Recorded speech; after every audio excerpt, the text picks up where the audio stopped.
എന്നെ ചിന്തിപ്പിക്കാറുള്ളത്, ഞാൻ ഓർക്കാറുള്ളത് 2 ദിവസത്തെ പരിപാടി. തലേ ദിവസത്തെ പരിപാടി എങ്ങനെയാണെന്ന് വെച്ചാൽ, നമുക്കൊക്കെ പഴയ കാലത്തൊരു പതിവുണ്ടായിരുന്ന വീടുകളിൽ നിന്നൊക്കെ ചീരണി ഉണ്ടാക്കിയിട്ട് അത് കൊണ്ടുവരിക, പത്തിരി ഉണ്ടാക്കിയിട്ട് കൊണ്ടുവരിക, അതെല്ലാവരും കൂട്ടമായി ഒരുമിച്ചിരുന്ന് കഴിച്ച് കുത്തുബിയത്തും ചൊല്ലി പിരിയുന്ന ആ മജ്‌ലിസ് പിരിഞ്ഞതിന് ശേഷം പുലർച്ചെയാണ് നമ്മളിവിടെ നിന്ന് ഒരുമിച്ച് കൂടിയിട്ടുള്ളത്. അങ്ങനെ ഒരുപാട് കാര്യങ്ങൾ ഈ മഹത്തായ സദസ്സിനെ കുറിച്ച് പറയാനുണ്ട്.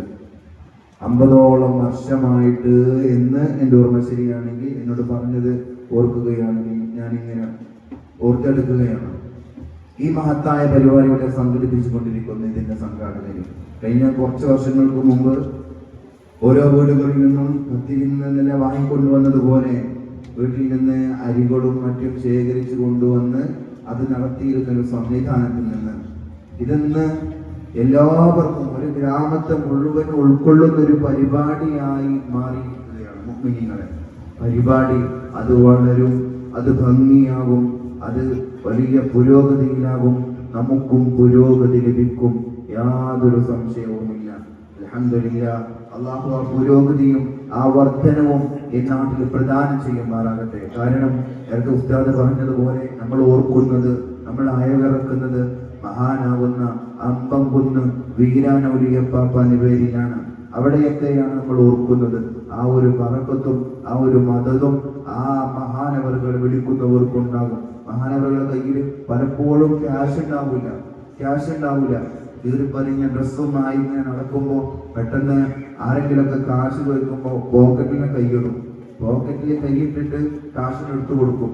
എവിടെയായിരുന്നു പോക്കറ്റിൽ കാശ്? ആർക്കും കാണാൻ സാധിക്കുകയില്ല. ഇല്ലാത്ത പോക്കറ്റിൽ നിന്ന് ക്യാഷ് എടുത്തു കൊടുക്കുന്ന വലിയ കറാമത്തുകൾ പുറമെയായിരുന്നു അമ്മ വീരനൊഴിയപ്പാപ്പാണ്. കിണറ് തന്റെ ചുള്ളിക്കോട ശരിക്ക് അമ്മമ്മന്ന് വീരനൊഴിയപ്പാപ്പാന്റെ ദേശം എന്ന് പറയുന്നത് മലപ്പുറം ജില്ലയിലെ കൊണ്ടോട്ടിക്കടുത്ത ചുള്ളിക്കോട് എന്ന് പറയുന്ന ദേശത്ത് അവിടെ പിതാവ് ഒരു കിണറ് കുഴിച്ചപ്പോൾ അതിൽ വെള്ളം കാണുന്നില്ല. അപ്പൊ വീരനൊഴിയപ്പാപ്പ പറഞ്ഞു, ഒരു കിണറും കൂടെ അവിടെ കുഴിക്കണമെന്ന്. അവിടെ ഒരു കിണറും കൂടെ കുഴിക്കുന്നു. ആ കിണറിൽ നിന്ന് വെള്ളം കാണുന്നു.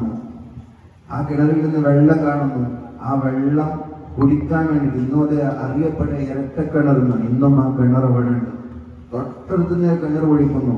പിതാവിന്റെ കയ്യിൽ കുഴിച്ച പണിക്കാർക്ക് കൊടുക്കാൻ കാശില്ല. വൈകുന്നേരമാകുമ്പോൾ തൊഴിലാളികൾക്ക് അവരുടെ തൊഴിലിനുള്ള വേതനം കൊടുക്കണല്ലോ.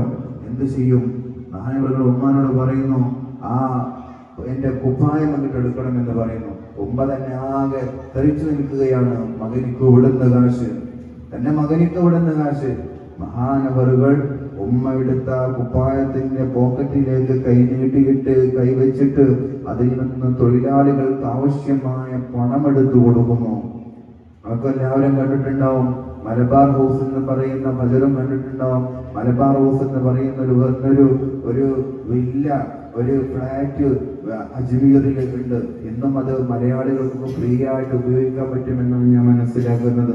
ഇതിനൊക്കെ പോയ സമയത്ത് അവിടെ സന്ദർശിക്കാൻ ഭാഗ്യം കിട്ടിയിട്ടുണ്ട്.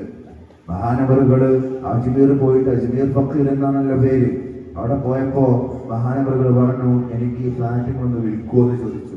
കീറിപ്പറിഞ്ഞ വേഷമല്ലേ, ചെടക്കുത്തിയ വേഷമല്ലേ, കണ്ടാൽ ഫക്കീർ എന്ന് തോന്നിപ്പിക്കുന്ന വേഷമല്ലേ, ദരിദ്രനെന്ന് തോന്നിപ്പിക്കുന്ന വേഷമല്ലേ.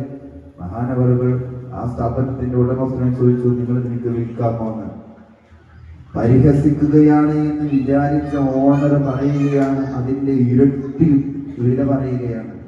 പരിഹസിക്കുകയാണല്ലോ എന്നെ ഈ ഫക്കീർ, അതുകൊണ്ട് തന്നെ ഇരട്ടി വില പറയട്ടെ എന്ന് പറയുന്നു.